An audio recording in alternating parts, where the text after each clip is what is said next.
시청자 여러분 안녕하세요. CNB 대전 세종 충남 시민기자단 뉴스입니다. 시청자 중심의 지역 밀착형 방송을 선보이는 CNB가 시민들의 목소리를 더욱더 생생하게 전달하기 위해 시민기자단을 구성하고 다양한 소식을 전해드리고 있는데요. 이번 시간에도 우리 지역의 즐겁고 재밌는 이웃들의 소식 준비했습니다.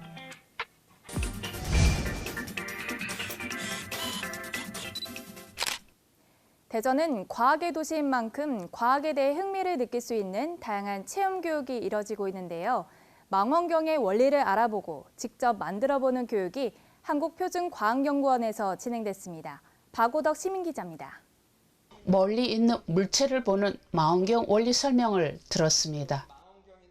사람 눈과 카메라의 기능을 비교하여 들었고 시력이 뛰어난 동물들의 눈을 관찰하여 망원경에 접목되었다는 설명도 해주었습니다.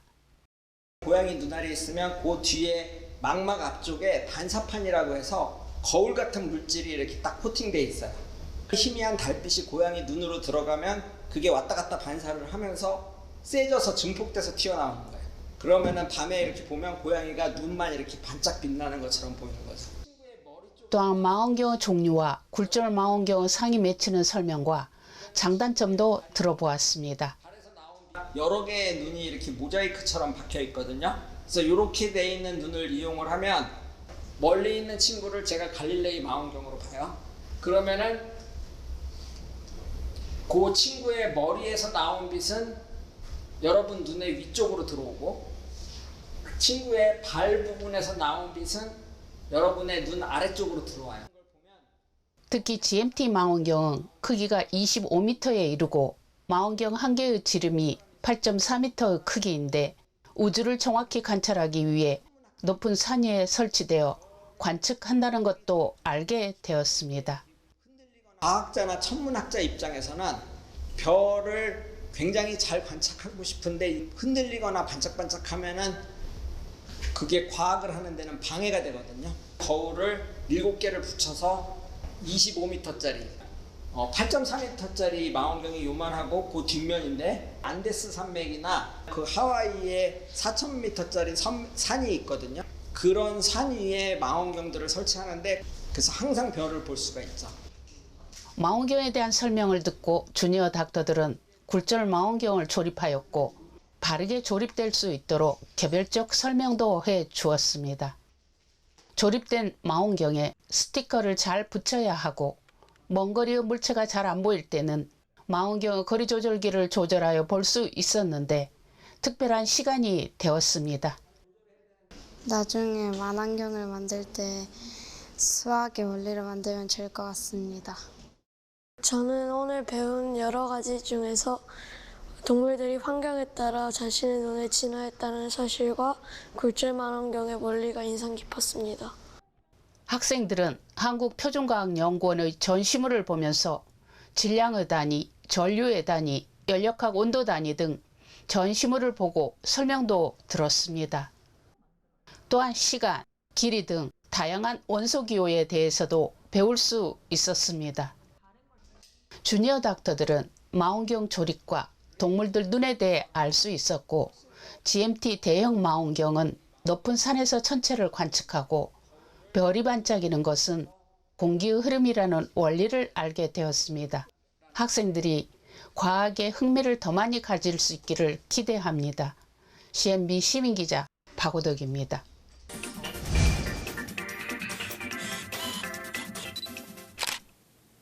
지구 표면의 70% 이상을 차지하고 있는 해양에는 다양한 생물이 살고 있는데요.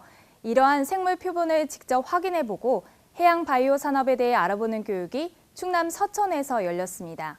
이 소식은 임송수 시민기자가 전해드립니다.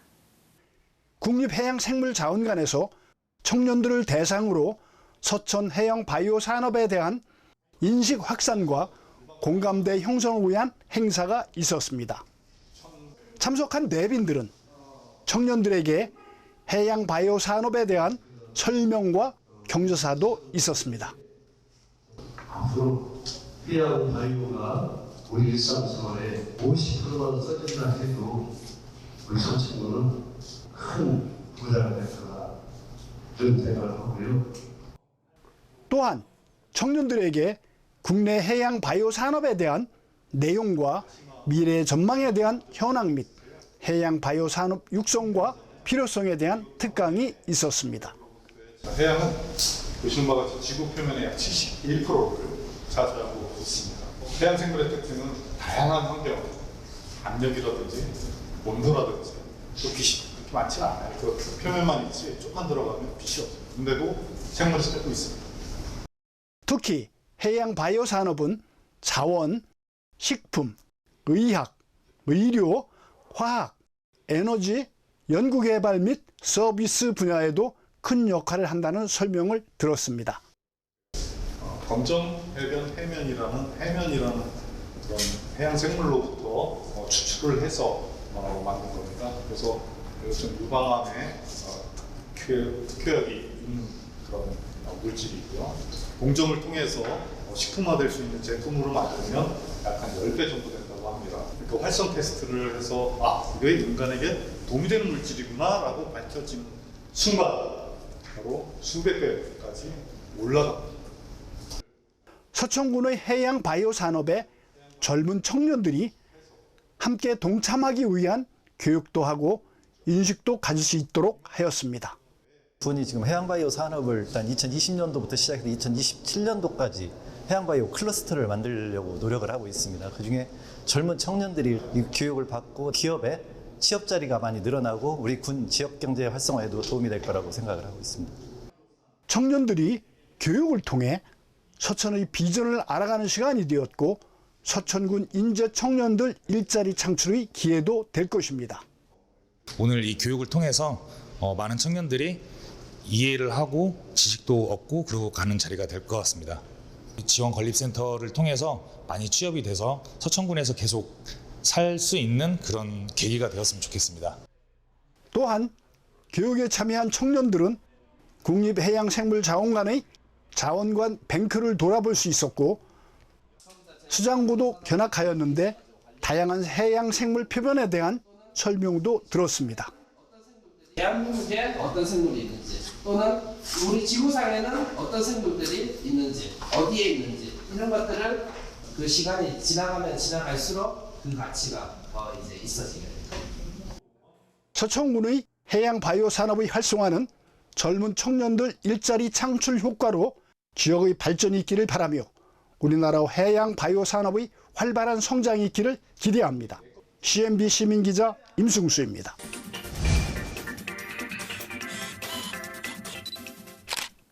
주민 돌봄 공유 공간인 마음이음의 개소식이 대전대덕구 법동에서 열렸습니다. 앞으로 이곳은 서로 따뜻한 안부를 묻는 지역 주민들의 소통의 공간이 될 예정입니다.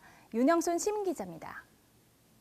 주민 돌봄 공유 공간 마음이음 개소식이 있었습니다. 중리종합사회복지관 별관에서 마음이음이라는 슬로건 아래 마음과 마음이 만나고 주민과 주민을 잇는 주민 돌봄 자유 공간 마음이음 개소식이었습니다. 지역 주민 간 돌봄 공간, 소통의 장, 공동체 활성화를 위한 지역사회 내 중추적인 역할을 할 수 있는 마음이음 개소식이었습니다. 안녕하세요. 중리종합사회복지관 신성호 원장입니다. 따사로운 햇살이 내리쬐는 계절, 들판의 곡식은 알날이 연물어가는 이 시절에 중리동에 주민 돌봄 공유 공간 개소식을 갖게 되었습니다.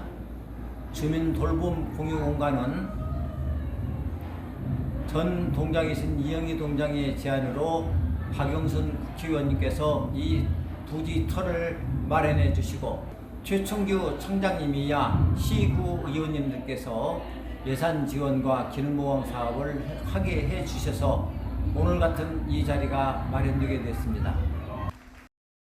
주민 돌봄 공유 공간 마음이음에서 이웃들의 건강과 일상의 즐거움이 함께하는 뜻깊은 시간과 새롭게 시작하는 발길은 응원 부탁하는 마음이음 개소식에 많은 축하객과 주민들의 호응이 대단했었습니다. 저희 난타팀은요 작년부터 시작하게 되었는데 저는 올 2월부터 참여하게 됐습니다. 총 22명인데 오늘 공연에는 13분이 참석하게 되었어요. 난타가 굉장히 어렵다고 느끼시지만 아닙니다. 너무너무 즐겁고 스트레스가 해소돼요. 많은 분들 오셔서 같이 즐겼으면 좋겠고요. 오늘 복지관 개소식에 저희들을 이렇게 초청해 주셔서 너무너무 감사하고요. 오늘 오신 분들, 어르신들을 위해서 즐겁고 신나게 공연하겠습니다. 요새 엄청 덥잖아요. 여러분들 저희 공연 보시고 스트레스 확 날리시고 더위도 확 날려버리세요. 예쁘게 봐주세요. 오늘 저희 중의정 사회복지관 별관 마음 이음 개소식을 앞두고 있는데요. 너무 설레네요. 우리 주민들과 그리고 지역에 있는 모든 분들이 함께 이 공간에서 소통하시고 좋은 정보 나누시면서 더 발전하고 상생하는 그런 기간이 되었으면 좋겠습니다. 안녕하세요. 도덕구 구의원 조대웅입니다. 오늘 우리 주민들이 이용할 수 있는 공유 공간인 마음, 이음이 개소를 했습니다. 진심으로 개소식을 축하드리고요. 우리 대덕구 주민들이 편안하게 들리셔서 공유주방이라든가 많은 것들 이용하시고 편안히 즐기고 쉬다 갈 수 있는 그런 공간으로 거듭나길 바라겠습니다. 많이 이용해 주십시오. 진심으로 축하드립니다. 감사합니다. 식전 공연과 기념식은 국민의례와 영상시청, 유공자 표창, 내빈 소개, 인사말과 축사가 있었고 중리종합사회복지관의 지역사회 통합 돌봄 사업 안내도 있었습니다. 네, 안녕하세요. 대전광역시 의원 송환섭 의원입니다. 오늘 우리 중리사회복지관에서 마음이음 공유 공간을 마련했는데 너무 좋습니다. 사회적 약자가 많은 우리 대덕구에서 장애인과 어르신들 또 그에 부족한 아이들, 소외계층을 위해서 이 공유 공간을 마련함으로써 많은 지역 주민이 찾는 것이 굉장히 좋은 듯합니다. 민관 협력 및 통합 돌봄, 연계 지원 사업과 통합 상담실, 해피엔딩, 어르신 돌봄 건강학교와 급식 서비스로는 경로식당, 도시락 배달, 밑반찬 지원과 정서 지원 서비스로는 어르신 생신상 차려드리기, 이음 프로젝트로 지역사회에서 어르신의 건강하고 행복한 노후를 함께 한다고 하였었습니다. CNB 시민기자 윤영순입니다.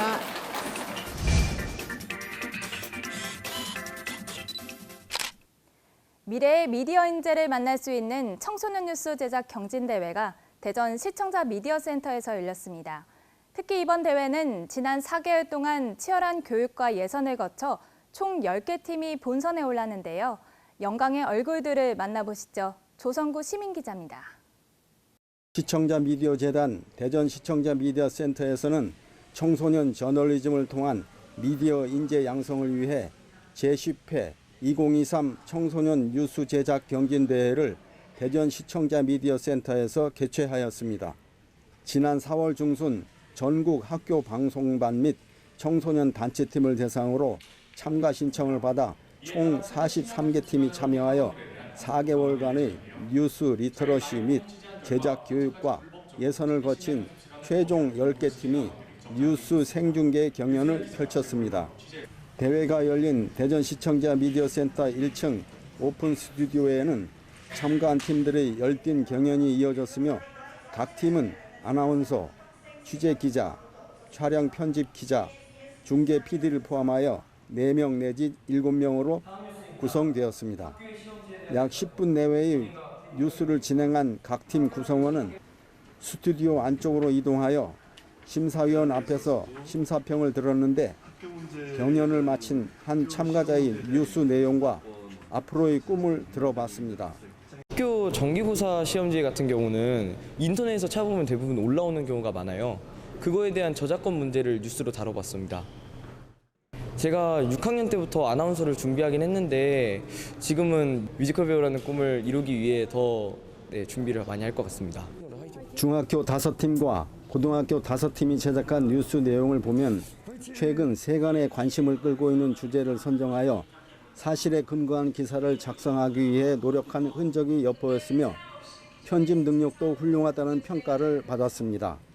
경연대회 일정은 오전 중에 모두 완료하고 참가자들은 점심 식사 후에 심사 결과를 확인하기 위해 4층 다목적실에 모였습니다. 2023 청소년 미디어 페스티벌 시상식에서 조한규 시청자 미디어재단 이사장의 환영사를 시작으로 이택구 대전광역시 행정부시장과 설동호 대전광역시 교육감 등 내빈들의 환영사와 축사가 이어졌습니다.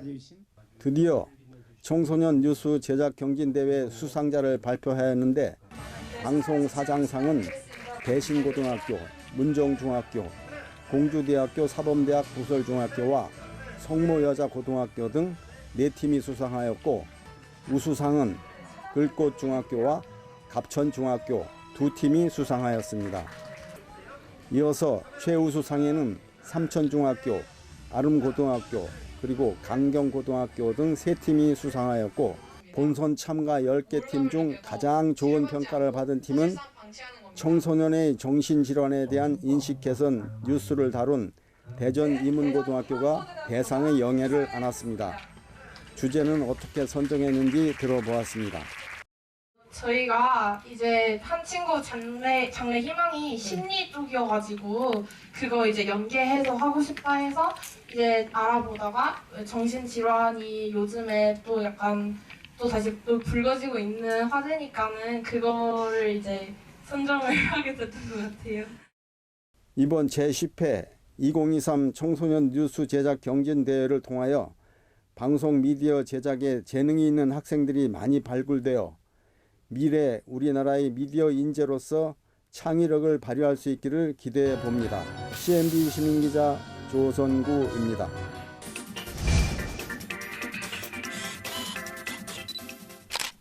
사람의 지문은 평생 변하지 않아 신원을 확인할 수 있는 창구가 되기도 하는데요. 지문의 종류와 특징, 그리고 채취까지 직접 해보는 프로그램이 열렸습니다. 임승수 시민기자입니다. 사람의 지문은 태어날 때 타고나는 것으로 평생 변하지 않습니다. 주니어 닥터 학생들이 과학수사와 지문 알기 교실에서 지문은 과학수사에 꼭 필요하다는 것을 알 수 있었습니다. 지문은 사람마다 어때요? 다 달라요. 그래서 사람의 모든 손가락의 동선, 손가락에 있는 모양은 사람마다 모두 다른 특징을 갖고 있기 때문에 지문을 정확히 알고 있으면 이 사람이 맞는지 저 사람 지문인지라는 걸 확인할 수가 있고 특히 지문 자동 식별 시스템은 전 국민 지문을 데이터베이스화하여 현장에서 수집된 지문과 저장된 지문을 비교하여 신원을 확인할 수 있다는 설명도 들었습니다. 주민등록증을 만들 때 뒤에 이렇게 엄지손가락으로 이제 지문을 찍지만 실제 발급받을 때는 손가락을 전부 다 찍어서 등록을 해요. 등록을 하면 경찰청에 있는 오피스라고 하는 시스템에 다 들어가게 됩니다. 누군지 확인하는 일이 벌어지면 그때 잘못했던 지문의 주인공이 너구나 하고 그때 죄값을 치르게 되는 거예요.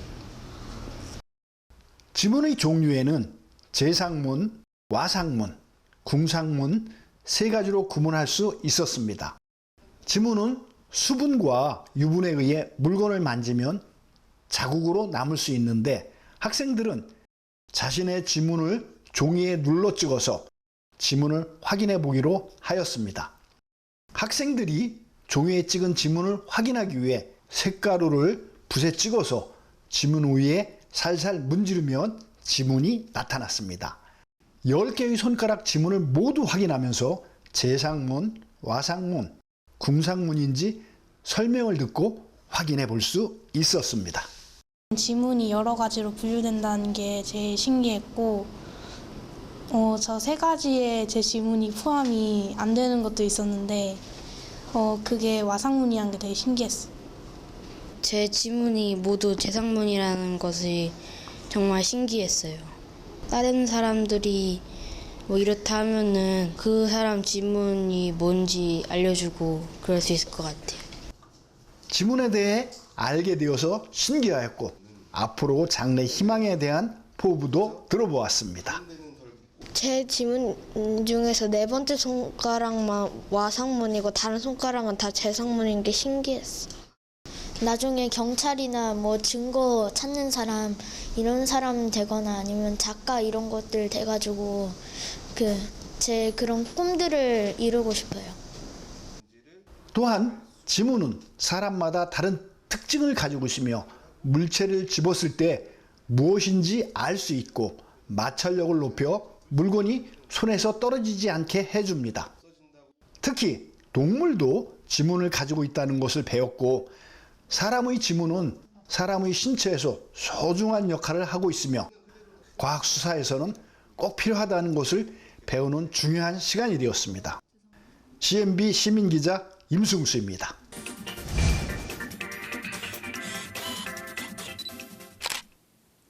전통 안료의 사용은 문화유산 보존에 있어 중요한 역할을 하는데요. 돌과 흙을 가루로 내 악유에 섞어 단청을 칠하는 체험이 국립문화재연구원에서 진행됐습니다. 박오덕 시민기자입니다. 학생들이 고사리 같은 손으로 단청 문양을 색칠하고 있었습니다.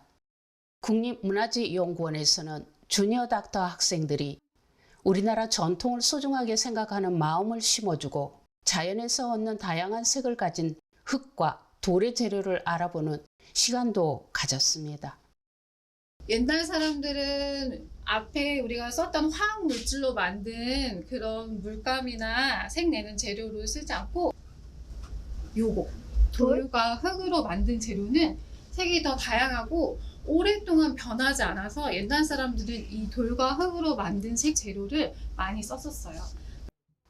돌을 빻은 가루를 물에 섞어서 수비 과정을 거치면 고운 가루와 거칠은 가루를 분리하는 설명도 들었습니다. 돌이나 흙을 잘게 부시는 분쇄 과정 이후에는 수비 과정을 거치는데 수비는 입자가 크면은 얘는 빨리 가라앉지만 입자가 작으면 물 위에서 이렇게 날아다니거든요. 그러면 가라앉은 거 빼고 날아다니는 작은 입자를 분리해서 입자가 크고 작은 것들을 구분하는 수비 과정을 거쳐요. 단청 문양에 자연의 색을 띠는 곱게 빻은 돌가루에 악유를 넣어 잘 섞어서 쓰는 것도 알게 되었습니다. 학생들은 녹색과 황토색을 띠는 고운 가루를 만져보는 느낌도 가졌습니다. 국립문화재연구원 연구원들의 지도를 받으면서 단청 문양에 색을 칠할 때 바깥에서부터 안쪽으로 칠해올 수 있었습니다. 전통 물감으로 단청 문양 그리기는 조상들이 써왔던 오방색을 주로 쓰고 있으며 단청의 문양은 식물이나 화초 문양이 많다는 설명도 들었습니다. 나무의 기운을 담은 청색, 불의 기운을 담은 그리고 빨강색, 그 다음에 흙의 기운을 담은 황색, 금속의 기운을 담은 백색, 물의 기운을 담은 흑색, 오방색을 가지고 이 색끼리도 섞어서 다양한 색을 만들어서 다양한 규칙에 따라 문양을 그린 게 단청인데 대부분 단청 문양은 식물이나 화초 같은 문양이 아주 많아요. 학생들은 연구원들의 설명을 들으면서 전통 문양에 색칠을 하고 정성 들여 테두리도 칠하면서 완성할 수 있었습니다. 특히 전통 안료를 사용했던 것을 연구하는 것은 문화유산을 보존하는 데 가장 기본적이고 문화유산을 이어가는 중요한 것이기 때문이었습니다. 문화유산의 색 재료로 사용된 전통 안료를 연구하고 있는데요. 문화유산에 사용된 재료들이 단순히 수리가 아니라 그 역사를 이어가는 중요한 작업이기 때문에 문화재에 사용했던 본연의 전통 재료를 이해하고 재료를 어떻게 사용했는지를 이해하는 것은 문화유산을 보존하는 데 가장 기본적이고 중요한 원칙이기 때문입니다. 전통 재료가 사실은 지금 현대 재료보다는 좀 투박할 수 있고 하지만 더 많은 매력을 갖고 있어요. 그래서 전통 재료나 문화유산을 볼 때 그런 것들을 생각을 하고 봐주시면 좋을 것 같습니다. 학생들이 전통 문양을 사찰이나 고궁에서 많이 볼 수 있는데 체험을 통해 더욱 이해할 수 있는 시간이 되었고 우리나라 문화유산을 소중하게 이어가야 하는 정신을 가질 수 있기를 기대합니다. CNB 시민기자 박오덕입니다.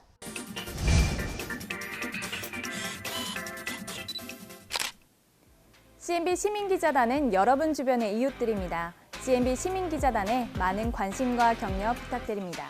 한 주간 지역 소식을 종합해 전해드린 CNB 대전 세종 충남 시민기자단 뉴스. 이번 주 소식은 여기까지입니다. 다음 주에도 더욱 생생하고 다양한 소식으로 찾아뵙겠습니다. 시청해주신 여러분 고맙습니다. 남녀노소 누구나 시민기자로 활동할 수 있는 CNB 시민기자단이 지역 곳곳에 일어나는 일들을 직접 취재해 전달해드립니다. 궁금한 내용은 아래 번호로 연락 바랍니다.